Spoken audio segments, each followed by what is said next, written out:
Complete. ఆ cinema మైత్రియే కదండి, ఇద్దరు కలిసి. Yes sir. Sir sir please welcome sir. Very happy. Yes sir. So Ravi మీరు అడిగేదాన్ని కాదు, ఫిక్స్. సో ఇక్కడ ఒక మేనిఫెస్టేషన్ జరిగింది సార్. ప్లీజ్. రెమ్యునరేషన్ ఫిక్సా? సార్ ఇక దానికి బౌండరీస్ లేవు ఇక.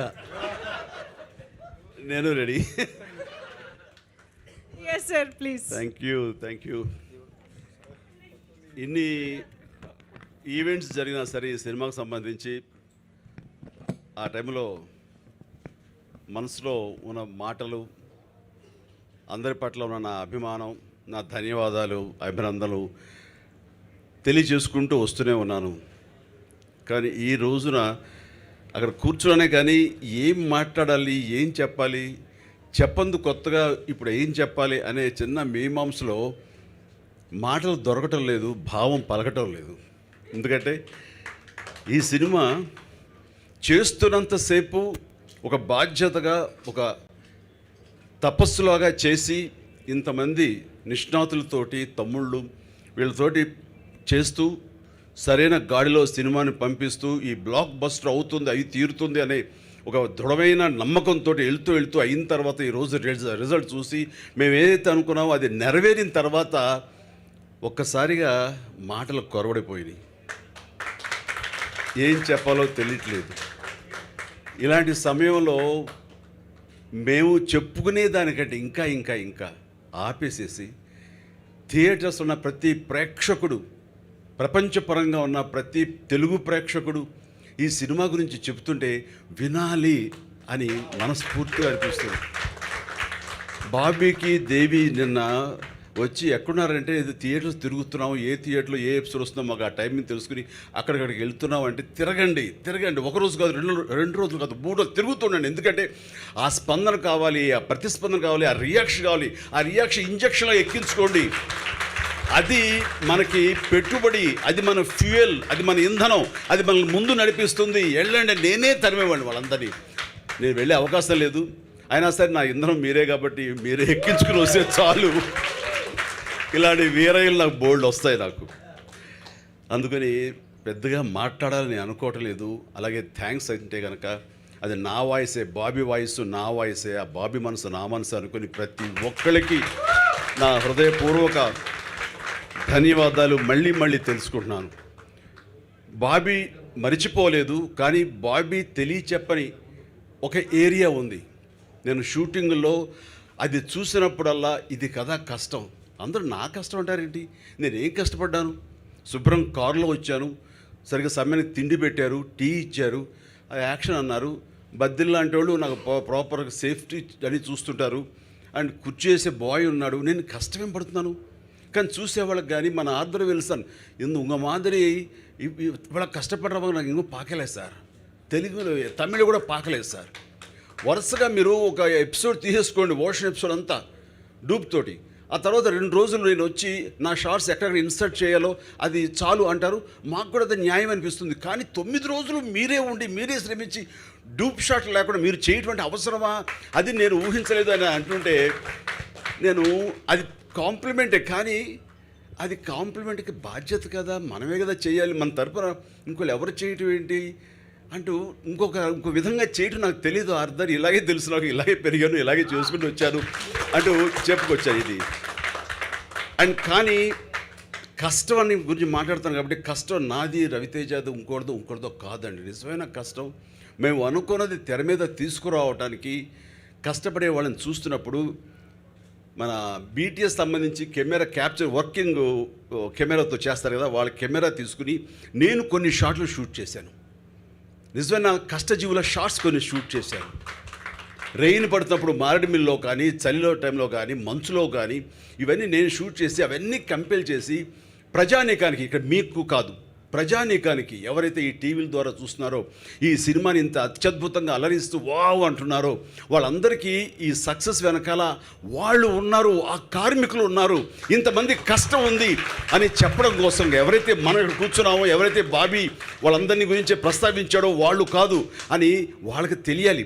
సినిమాలో థియేటర్లో కూర్చున్నా ఎక్కడో ఏదో కూర్చున్నా ఈ సినిమాలో ఈ షార్ట్స్కి ఇంతమంది కష్టపడ్డారా, ఈ ఓషన్ ఎఫెక్ట్ కోసం వెనకాల ఇంతమంది ఉన్నారా, ఈ ఫైటు, ఈ క్లైమాక్స్, మ్యాడ్ మ్యాక్స్ లాంటి ఫైట్ వెనకాల ఇంతమంది వాళ్ళ శ్రమ ఉందా, దీనికి ఇంత ఉందా అని వాళ్ళు తెలుసుకోవాలి సార్. అప్పుడు మన మీద జాలితో సినిమా చూడక్కర్లేదు.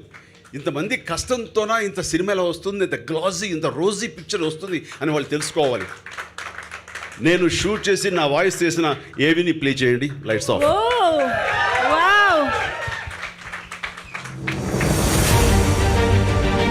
తెలుగు సినీ ప్రేక్షకులకు నా నమస్కారం.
మేమంతా సినీ కార్మికులం, నిరంతర శ్రామికులం, కథకి బానిసలం, కళామ తల్లి సైనికులం. మేమంతా సినిమా ప్రేమికులం. సినిమానే మా కులం, సినిమానే మా శ్వాస, సినిమానే మా గమ్యం. మా గమ్యం మిమ్మల్ని అందరినీ అలరించడం. ఇంతటి అంకిత భావంతో పనిచేస్తున్న ప్రతి ఒక్క సినీ కార్మికుడికి మనస్ఫూర్తిగా నా కృతజ్ఞతలు తెలియజేసుకున్నాను. Thank you one and all. వీరి అకుంఠిత కృషే వాల్తేరు వీరయ్య విజయానికి కారణం.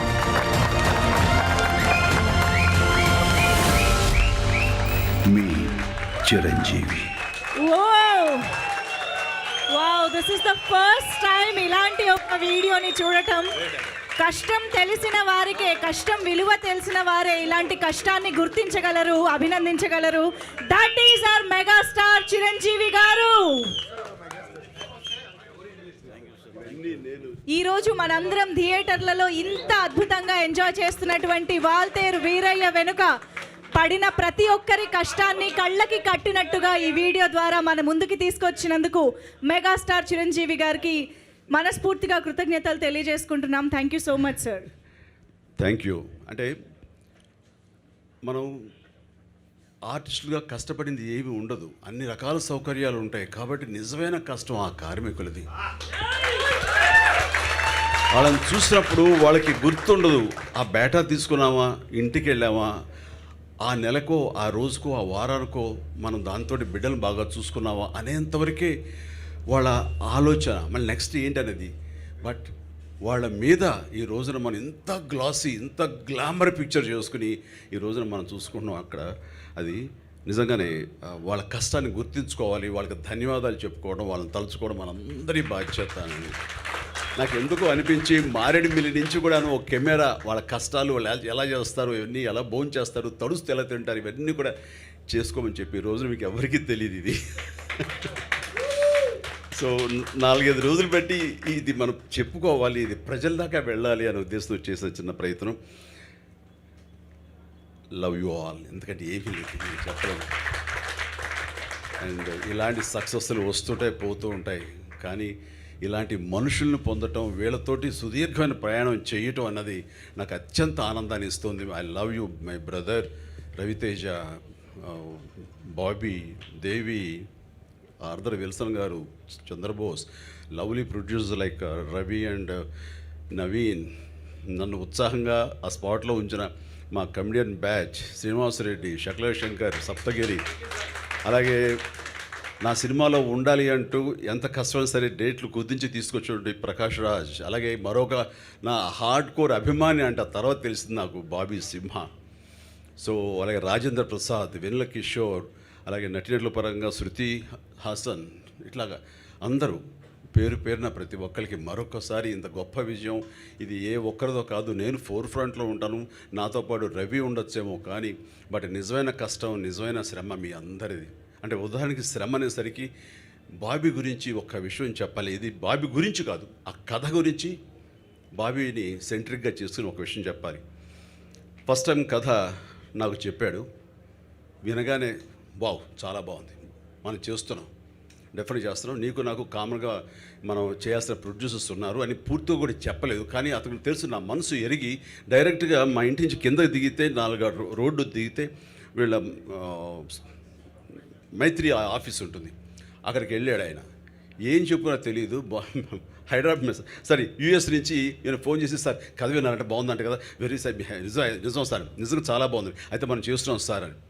నేను ఎవరికి ఓకే చెప్పలేదు, నన్ను పెట్టి వీళ్ళు ఓకే చేసుకుని నిర్మాతలు వాళ్ళే అనేసుకుని నన్ను, నాకు అర్థం కావట్లే అసలు. నిర్మాతలు వాళ్ళు ఫిక్స్ అయిపోతున్నారు, బాగుంది అని నా నోటిండి వచ్చింది అంతే రాజా. వాళ్ళు ప్రొడ్యూసర్ ఫిక్స్ అయిపోయాడు, డైరెక్టర్ ఈయన ఫిక్స్ అయిపోయాడు, మిగతావన్నీ అయిపోతాయి. నెక్స్ట్ దేవితో మాట్లాడుతూ అయిపోతుంది. ఒక నిమిషం ఆగండి, అదేం లేదు అసలు ఇందులో, అంటే నాకు కొన్ని ప్రిఫరెన్స్లు ఉంటాయి, నాకు కొన్ని ఆబ్లిగేషన్స్ ఉంటాయని ఎవరు అడిగింది లేదు, బాబీ అడిగింది లేదు. సో అయితే నా ప్రిఫరెన్స్ కూడా మైత్రి మూవీస్. ఈ సినిమా చేస్తే వాళ్ళే చేస్తారు, ఈ సినిమాకి న్యాయం జరిగితే వాళ్ళ ద్వారా జరుగుతుంది. వాళ్ళ మీద ఇందాక బంగారాలు అంటూ ఆ ప్రొడ్యూసరు అబద్ధవాడు నిజాయితీగా ఉంటాడని మన రవితేజ్ చెప్పిన మాట అక్షర సత్యం. ఇదే విషయాన్ని రామ్ చరణ్ నాకు రంగస్థలం అప్పుడు చెప్పాడు.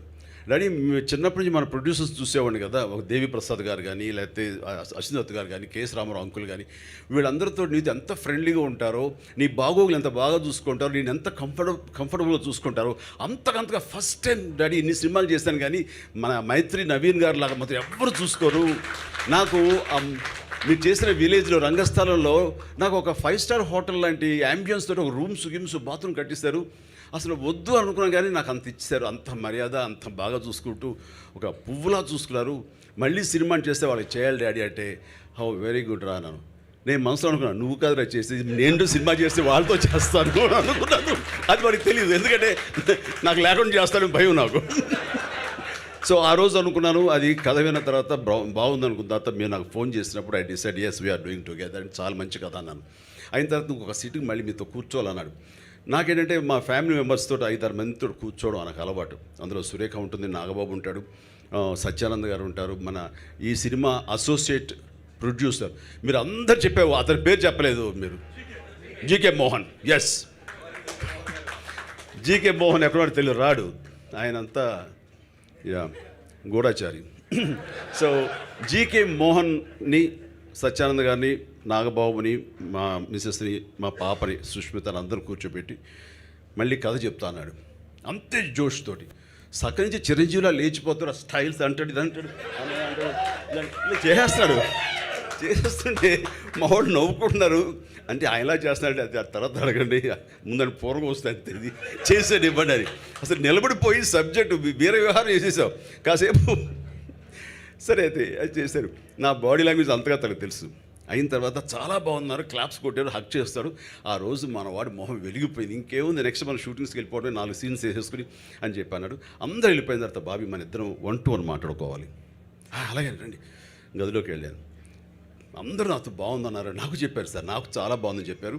సో వాళ్ళు చెప్పిన దాంట్లో ఏమాత్రం అబద్ధం లేదు. Very good. దా కూర్చో. చెప్పనా?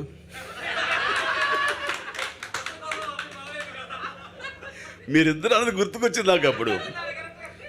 బాబీ, ఇది జస్ట్ ఎంత శాతం ఉంటుంది అనుకుంటున్నాం అంటే ఇంతే కదా అంటాను. ఇందులో ఎవరు ఉంటే కాదు, ఇది జస్ట్ బిలో యావరేజ్.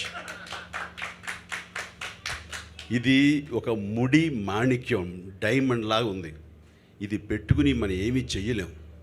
ఉత్త రాయిది, పేపర్ వెయిట్ లాగా ఉపయోగపడుతుంది అంతే. దీని అందమైన ఆభరణంగా మార్చుకోవాలి, అద్భుతమైనటువంటి డైమండ్ నెక్లెస్గా మార్చాలంటే ఎంత చెక్కాలి, ఎంత షైనింగ్స్, ఎన్ని రకాల కోణాల నుంచి దీన్ని స్మూత్ చేయాలి, ఎంత నగిషి పెట్టాలని నీకు తెలియట్లేదు. ఊహించుకో ఇది అవ్వదు అప్పుడే.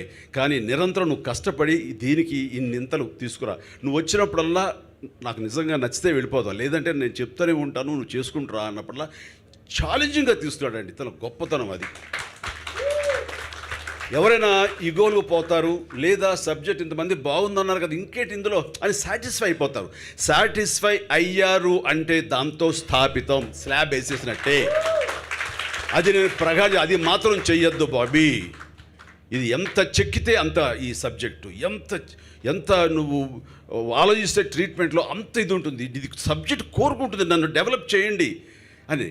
అలాగా తుది వరకు మొన్నటి వరకు దీన్ని చెక్కుతూనే ఉన్నాడు. ఉదాహరణ చిన్న ఉదాహరణలు మీకు చెప్తాను, అంటే ఎలాగ ఆలోచిస్తాడు అంటానికి. నాకు రవితేజ పక్కన వాళ్ళ వైఫ్ ఉంటుంది. చెప్పాను ఊళ్ళో మన మనిషి ఉన్నాడని, మన బంధువు, వెళ్ళి ఆశీస్సు తీసుకో అనగా ఆయన బంధువు నేనే కదా, ఆబ్వియస్లీ నాకే వచ్చి దండం పెడుతుంది అనుకుంటాను అని ఇలాగని వచ్చి ఇలాగని చాలా ప్రిపేర్ అవుతాను. ఆ తర్వాత అమ్మాయి నన్ను దాటికి వెళ్ళిపోతుంది. చిన్న వెర్రితనంతో దొరికిపోయానని రవితేజ చూడగానే ఆమెను అడ్జస్ట్ చేసుకుంటూ ఆ తర్వాత ఏదో వేస్తాం కామెడీ సీన్స్ అన్ని పక్కన పెట్టాడు. దండం పెట్టగానే తనకి లోపల అభిమానిగా సౌండ్ వస్తుంది, మెగాస్టార్ కాళ్ళకు దండం పెట్టించుకుంటూ ఎవరో నాజర్కి పెట్టిస్తే ఎంతో కొంత సెక్షన్ నేను డిస్సాటిస్ఫై చేసిన అవుతానే, ఇది కరెక్ట్ కాదు అంటే ఆలోచిస్తున్నాడు. ఆ క్షణాన అప్పటికి అది రౌండ్ ఆఫ్ చేయటం లేదు. ఆ తర్వాత తను ఒక సీన్లో, ఇది మన మౌంటైన్స్ సాంగ్లో చిన్న సాంగ్, ఇద్దరి మధ్య పచ్చగడ్డి వేస్తే బగ్గుమంటుంది అన్న దాంట్లో, అక్కడ నేను అమ్మాయికి మా పేటకు వచ్చిందని చెప్పేసి మెడి కేర్ కోసం అమ్మాయికి బట్టలు పెడతాను, నేను ఒక సోదరికి పెట్టినట్లుగా. అక్కడ చేత అమ్మాయి చేత కాళ్ళు పెట్టించి ఆ సాటిస్ఫాక్షన్ ఇవ్వగలిగాడు. అంటే ప్రతి దానికి రౌండ్ ఆఫ్ చేస్తున్నాడు. అంటే అది ముందుగా లేదు, దాని గురించి ఆలోచిస్తాడు. అక్కడ మళ్ళీ చెక్కి అది కూడా సాటిస్ఫై చేశాడు. ఒట్టిగో అని అన్నాడు. ఒట్టిగో అంటే కామెడీ కోసం గాను, ఫ్లైట్లో గగ్గోలు చేయడం కోసం, గోడ చేయడం కోసం ఫ్లైట్ ఎయిర్పోర్ట్లో అని అనుకున్నాం. కానీ దానికంటూ ఒక ఫ్లాష్ బ్యాక్ ఉంది. దానికంటూ ఫ్లాష్ ఫార్వర్డ్లో ఒక చోట ఫైనల్గా ఫ్లైట్ ఎక్కడానికి అక్కడ కూడా చిన్న తమ్ముడిని గుర్తిరిగి అక్కడ మళ్ళీ సెంటిమెంట్ని, అంటే తమ్ముడిని గుర్చేసి మళ్ళీ గుండె పెండేలా చేశాడు. అంటే ఏది తీసుకున్న కంప్లీట్ రౌండ్ ఆఫ్ చేసి వస్తున్నాడే, ఇది అందమైన స్క్రీన్ ప్లే. ఇలాంటి స్క్రీన్ ప్లే మీరు చూస్తే ఇంకా కేసు స్టడీగా ఈ సినిమాని ప్రతి ఒక్కరు యంగ్స్టర్స్ చూడాలి. ఒక్క పొట్టలేదు, తను నా కథ చెప్పినప్పుడు ఇది లేదు, లేదా మేము షెడ్యూల్స్ స్టార్ట్ చేసి ఒక్కొక్కటి చేసుకుంటున్నప్పుడు లేదు. ప్రతిరోజు చెక్కుతూనే ఉంది. ఇంకొక చిన్న చెప్తాను, జరిగింది మా ఇద్దరి మధ్య. హెలికాప్టర్ ఎపిసోడ్ రామోజీ ఫిల్మ్ సిటీలో తీసాము. నెక్స్ట్ డే ప్యాకప్, ఆ రోజు ప్యాకప్ అయిపోయింది. నెక్స్ట్ డే ఏంటి హమ్ సౌండ్ వస్తుంది, ఫీడ్బ్యాక్ రీసౌండా, ఓకే సరే, అది వచ్చింది. తను రామోజీ ఫిల్మ్ సిటీ నుంచి హైదరాబాద్కు బయలుదేరాము, నేను బయలుదేరాను వేరే కారుల్లో. Next day court scene, Prakash Raj అని తలనరికే సీన్. ఆ సీన్లో నేను ఆలోచించుకుంటూ నెక్స్ట్ డేది సీన్ తెలుసు నాకు, విన్నాను. వస్తూ ఫోన్ చేశాను. తను ఎక్కడో హైవేలో ఉండి తను ఎత్తుకున్నాడు. రేపు ఎన్నింటికి షూటింగ్? 9 o'clock అనే మన కోర్టు సీను. ఆ కోర్టు సీన్లో ఎక్కడో నాకు తల నరకటానికి కావలసిన బలమైన కారణం కనపట్లేదు బాబీ. అంటే తను కోర్టు శిక్ష వేస్తే అది వెంటనే సరిపోతుంది, చెల్లైపోతుంది. కానీ అది కాదనుకుని కోర్టుని ధిక్కరించి మనం వాడిని తల నరకటం అన్నది కొంచెం చూడటానికి ఇదిమిద్దంగా ఉండదు, న్యాయబద్ధంగా అనిపించదు. అలాగని ఏదో బలవంతంగా నరిగితేనేమో అది గబుక్కు జరుకొస్తుంది, అదేదో ఉండాలనిపిస్తుంది. నాకు తెలియట్లేదు, కానీ అదేనా ఆలోచించు బాబీ అని నేను వెళ్ళిపోయా. నాదేముంది, డౌట్ వచ్చింది, త్రో చేశా. ఎక్కడో అన్నయ్య చెప్పాడంటే ఖచ్చితంగా ఇది గ్రే ఏరియా. నేను దానికి సమాధానం చెప్పాలంటూ మళ్ళీ సేమ్ టీం వెనకాల మోహన్ రావు గారిని, చక్రిని, ఇందాక వాళ్ళందరినీ మళ్ళీ పిలిపించుకున్నాడు. 7 o'clock ఇంటికి వెళ్ళి 9 దాకా 9:30కి ఫోన్ చేసి, అనే ఇది వచ్చేసింది చూడండి, ఇది 50% బాగుంది బాబీ, కానీ ఇది కూడా సరిపోదు బాబీ, సరిపోదు. తల నరికేంత కోపం రావాలంటే ఇంకేదో నువ్వు వర్క్ చేయాలి, నాకు తెలియదు. అరే వాడు వెళ్ళిపోయారు అన్నయ్య లేదు, నువ్వు పిలిపించు అని. మళ్ళీ వెనక్కి వెళ్ళిపోయిన వాళ్ళు మళ్ళీ తిరిగి పిలిపించారండి మిమ్మల్ని అందరినీ. 2:30 అయింది. ఆ టైంలో మీకు ఫోన్ చేయడం ఎందుకు, ఐఎమ్ వెరీ మచ్ కాన్ఫిడెంట్ అన్నయ్య ఓకే అనేస్తారంటే. నెక్స్ట్ 9:30కి సెట్కి వచ్చిన తర్వాత నాకు చెప్పి ఆ జీప్ లోపల మా ఇద్దరి షాట్లు, రవితేజ నాది, బ్యాలెన్స్ ఉంచి, ఆ సీన్ లేదు, ఆ బ్యాలెన్స్ ఉంచి దాన్ని అక్కడ నేను మళ్ళీ రీక్ చేస్తాను. నా కోరిక నా తమ్ముడు మీద పడ్డ అపవాదు తొలగిపోవాలి, ఆ బిడ్డను మా నాన్న హీరో అనుకోవాలి, మా నాన్నకి మళ్ళీ గాడ్ ఆఫ్ ఆనర్ జరగాలి, ఆ పతాకం, మా త్రివర్ణ పతాకం కప్పాలి, అది నా కోరిక. మా తమ్ముడు కోరిక ఒకటి ఉండిపోయింది సార్ అనేది రాత్రి పుట్టింది, అది మిడ్నైట్ పుట్టింది. ఈ రోజున తల నరకడానికి ఎవరైనా సరే ఆక్షేపిస్తారా? ఎవరు ఆక్షేపించారు? అంత చక్కగా ఉంది. అది నేను చెప్పేది, ఎంత చెక్కితే అంత, ఎంత నగిషి పెడితే అంత నగిషి అంటానికి ఇలాంటివి అక్కడక్కడ ఉన్నాయి. అతని గొప్పతనం ఏంటి తెలుసా? 44 సంవత్సరాల ఎక్స్పీరియన్స్కి తను విలువివ్వటం. నాకు తెలియందా, ఇది నా కథ, నా కథకి ఆర్టిస్టులుగా వాళ్ళు చెప్పేది ఏంటి, చెప్పినట్టుగా చేసే చాలు అన్నటువంటి ఒక గర్వమో లేకపోతే ఒక ఈగోకో ఒక దీనికో వెళ్లకుండా అందరూ కలిసి కథకి సరెండర్ అవ్వాలి. కథ ఎంత చెక్కితే అంత, ఎంత నెగిసి పెడితే అంతని సాటిస్ఫై కాని తత్వం తనకి అడ్వాంటేజ్. అందుకనే ఎక్స్పీరియన్స్ ఉన్న వాళ్ళు డౌట్ వ్యక్తం చేస్తే వెంటనే దాన్ని విలువిచ్చి కూర్చుని ఛాలెంజింగ్గా తీసుకుని దానికి మళ్ళీ బౌన్స్ బ్యాక్ తోటి వావ్ అని వచ్చాడు. ఈ రోజున అది ఎంత అడ్వాంటేజ్ అయింది నీ మనసుకు నాకు తెలుసు. అంటే అమ్మాయి కాళ్ళకు దండం పెట్టింది కూడా ఎలా రౌండ్ ఆఫ్ చేశాడో, అలాగే వర్టిగోని ఎలా రౌండ్ ఆఫ్ చేసి దానికి అంతా ఇచ్చాడో, ఇలాంటి వాటికి అంతగా న్యాయం చేసి ఎవ్వరు ఏది మాట్లాడుకొని చేయగలిగాడు. ఇట్లాగా సినిమాలో ప్రతిదీ అక్కడే బ్యాక్ అండ్ ఫోర్త్ వెళ్తూ ముందుకెళ్ళి నిరంతరం సినిమా స్టార్ట్ అయిన దగ్గర నుంచి ఈ రోజు వరకు నిద్రపోతే ఒట్టు నేను చూస్తున్నాను. ఇది నేను బాబీని పొగట్లేదు. బాబీ ఆ సబ్జెక్ట్ని ఎలాగా తను వశం చేసుకున్నాడు, దాన్ని ఎట్లాగా పెంపొందించాడు, ఎలా అభివృద్ధి చేశాడు, దాన్ని ఎట్లా డిజైన్ చేశాడు అని చెప్తాను. అంటే దానికి వెనకాల అతని కష్టం ఉంది, అది మనం తెలుసుకోవాలి. అది షూటింగ్ అయిపోతే 7-8 o'clockకి మళ్ళీ ఇంటికి వెళ్ళిపోతాడేమో అనుకుంటే కాదు, ఎడిటింగ్ రూమ్కి వెళ్ళిపోయేవాడు. అక్కడ వెళ్ళి అదంతా మళ్ళీ చూసుకుని చెక్ చేసుకుంటూ వచ్చేవాడు. నేను తనకు ఒక మాట చెప్పాను, నువ్వు ఏదైనా ఉంటే కనుక పేపర్ మీద డిస్కార్డ్ చేయి, పేపర్ మీద దాన్ని చింపేసి ఎక్స్ట్రా ఉంది మనకు వద్దు అనుకుంటే పేపర్లు చింపేసి బుట్ట దాఖలా చేయి తప్ప ఫిలిం తీసి వాళ్ళ ప్రొడ్యూసర్స్ డబ్బును కానివ్వండి, ప్రొడ్యూసర్ విలువైన సమయాన్ని కానివ్వండి, ఇంతమంది ఆర్టిస్ట్ యొక్క విలువైన కాలాన్ని మాత్రం నువ్వు బుట్ట దాఖలు చేయొద్దు. ఇది మనం నేర్చుకోవాలి. ఇది నేను చెప్తే వినే వాళ్ళు చాలా తక్కువ మంది అయిపోయారు. నేను చెప్తున్నాను, ప్లీజ్ బాబీ వినాలి, నువ్వు చేయాలంటే కరెక్ట్ 100% ఫాలో అయ్యాడండి బాబీ. తను ప్రతి క్షణం అదే దృష్టిలో పెట్టాడు.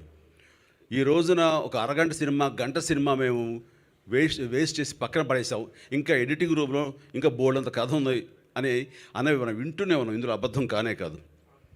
మా సినిమా ఎంతో తెలుసా అండి, 7.5 minutes మాత్రమే చాప్ చేసి మ్యాక్సిమం 10 నిమిషాలు అయి ఉంటుందేమో, 10 నిమిషాలు.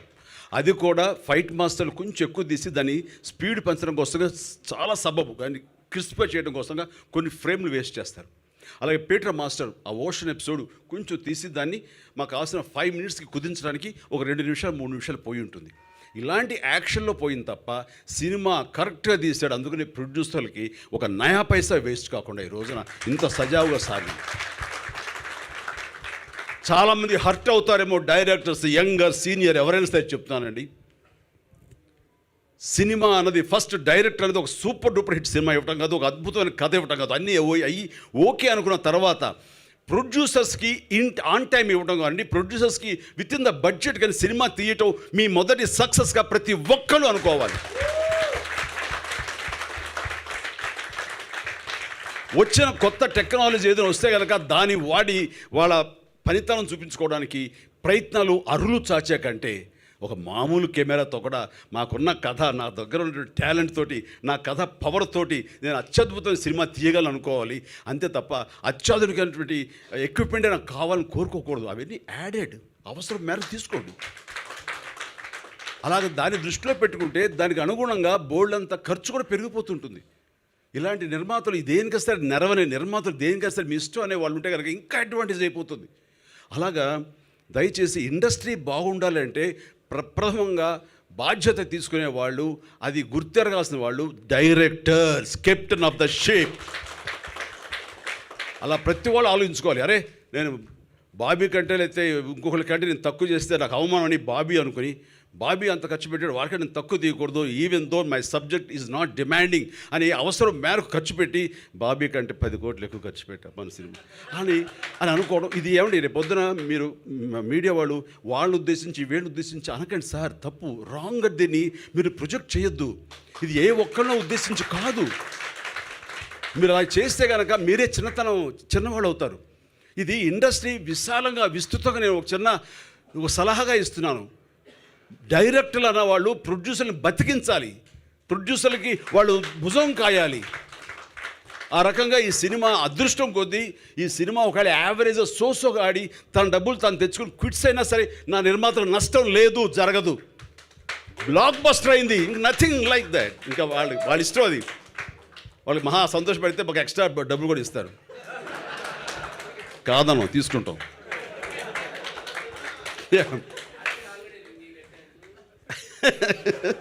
సో ఇది ప్రతి ఒక్కళ్ళు పరిశ్రమలో ప్రతి ఒక్కళ్ళు అప్కమింగ్ డైరెక్టర్స్ కానివ్వండి, సీనియర్ డైరెక్టర్స్ కానీ ఇంకోళ్ళు కానివ్వండి, కొంతమందికి చెల్లుతుంది. ఎస్, వాళ్ళు తీసినా సరే ఎంతో తీస్తారు.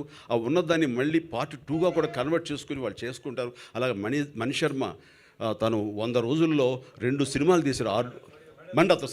మణిరత్నం గారు ఆ PS1 PS2 మ్యాట్ ఉంది. అది నేను ఎక్స్ట్రా అనట్లేదు నేను. అలాగే బాహుబలి వాళ్ళు అలా తీశారు, అది నేను ఎక్స్ట్రా అనట్లేదు నేను. అవన్నీ ఓకే, బట్ కావాల్సిన మేరకు మీరు కుదించుకుని ఆలోచించుకుని రాస్తున్నప్పుడే విజువలైజ్ చేసుకుని రాసుకుంటున్నప్పుడే ఎడిటింగ్ చేసుకుని ఇన్ని క్రాఫ్ట్లు డైరెక్టర్కి ఉండాలి.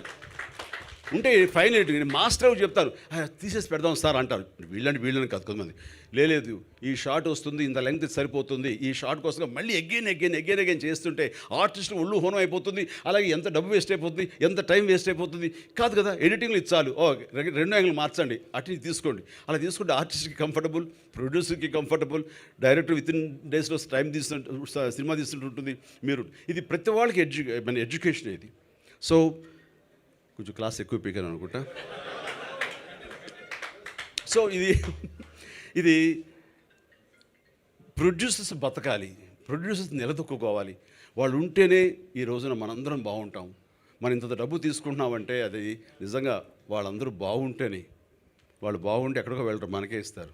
Thank you sir, thank you. And ప్రత్యేకించి నేను ఆ బడుగు జీవులు, ఆ కళా కార్మికులు, చిన్న స్థాయి వాళ్ళ గురించే నేను వాళ్ళందరికీ నా ధన్యవాదాలు తెలియజేస్తూ, బాబీ ఎవరెవరికైతే ధన్యవాదాలు చెప్పాడో అందరికీ నేను మనస్ఫూర్తిగా మరొకసారి ధన్యవాదాలు చేస్తూ, నా తమ్ముడు లేకపోయి ఉంటే ఈ సినిమా తనకి డేట్లు కుదరకపోయి ఉంటే నిజం చెప్తున్నాను సెకండ్ హాఫ్లో ఇంత అందం, ఇంత ఎలివేషన్ వచ్చేది కాదు. ఆర్థర్ విల్సన్ గారు ఒక మాట అన్నారు, సార్ ఏంటి సార్ అది నేను పాత్రలు అప్పుడప్పుడు చూస్తూనే ఉన్నాను. మీరు నాకు తెలిసి ఎక్కడ గ్లిజరిన్ పెట్టుకుని చేయలేదు, మీరు అక్కడే ఉన్నాం, మేము అంతా చూస్తూనే ఉన్నాం కదా, గ్లిజరిన్ పెట్టుకోలేదు. తర్వాత మీ కళ్ళు నేను కెమెరా కాకుండా టీవీ మన స్క్రీన్లో చూస్తుంటే కళ్ళు ఆర్ద్రతోటి తడిగా ఉన్నాయి, మీకు చెమ్మగా వచ్చేస్తే లోపల కారుతాయంటే నేను అన్నాను, నేను ఎందుకు గ్లిజరిన్ పెట్టుకోలేదంటే ఆర్దర్ విల్సన్ గారు ఎదురుగా ఉన్నది నా తమ్ముడండి, నా తమ్ముడు చెప్పాను మీ అందరితోటి. ఆ తమ్ముడు ఆడు నిస్సత్తుగా ఉంటూ ఎక్స్పైరీ డేట్ వచ్చేసింది అంటుంటే వీడియోవరా అంటుంటే నాకు ఇప్పుడు వస్తుందండి ఎదుగుండి.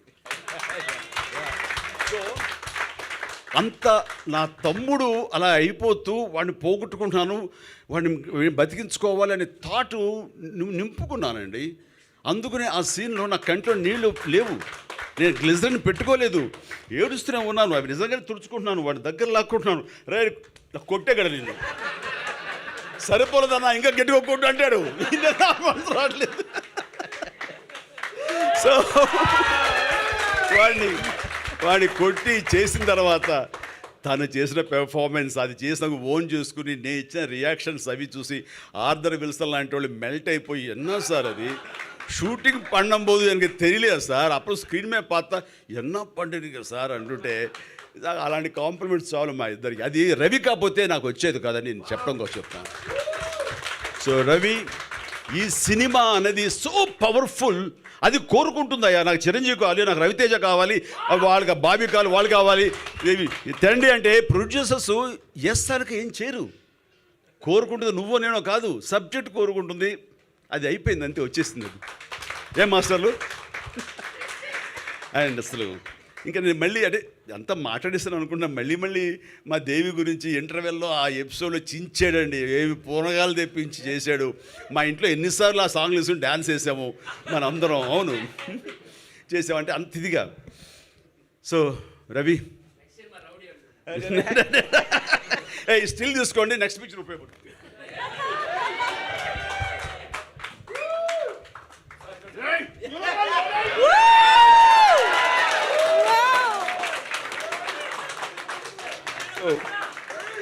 ఒక్కొక్కసారి ఇక చాలే ముగిద్దాం అనిపిస్తుంది, ఒక్కొక్కసారి మనసు ఇంకా అనర్గళంగా మాట్లాడాలి అనిపిస్తుంటుంది.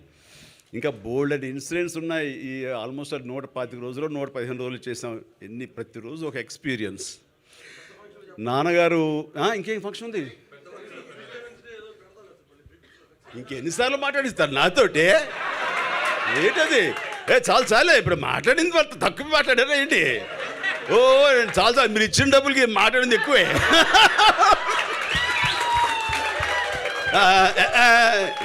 ఇదే బాగలేదే, ఒక పర్సు ఇచ్చి 2 అంటే కుదరదు.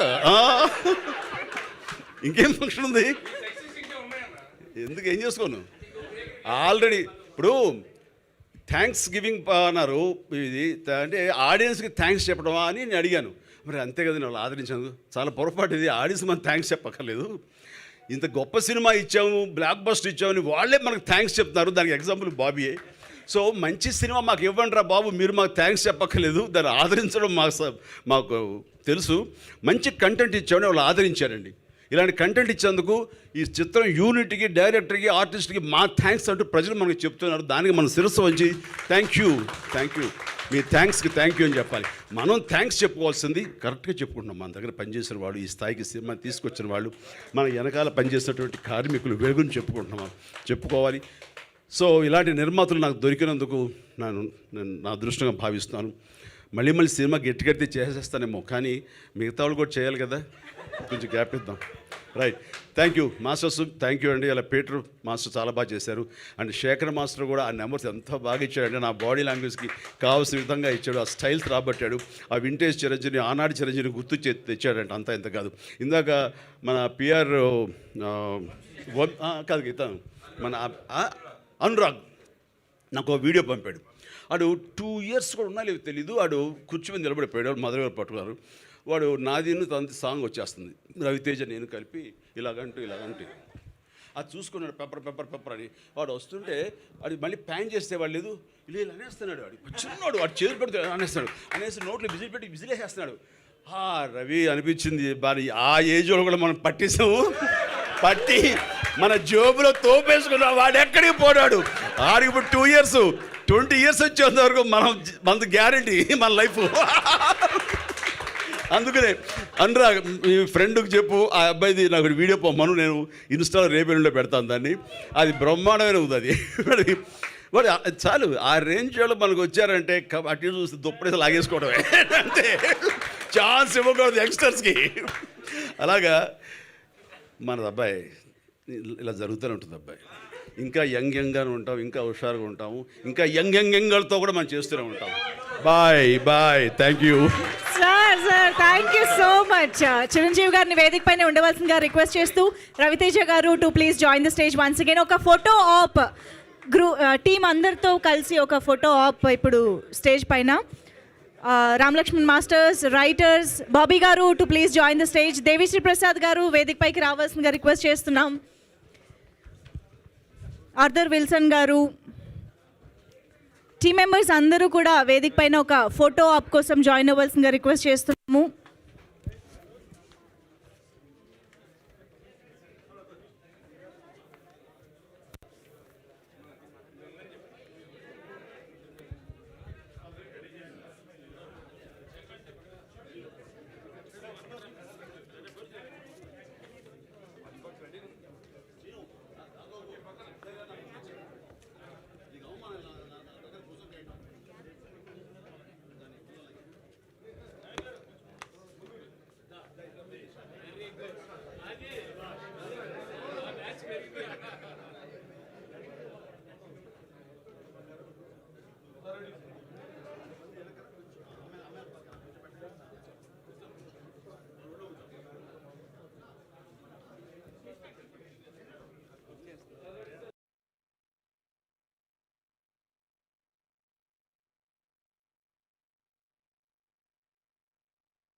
కేక్ కటింగ్ కోసం కేక్ స్టేజ్ పైకి తీసుకురండి ప్లీజ్.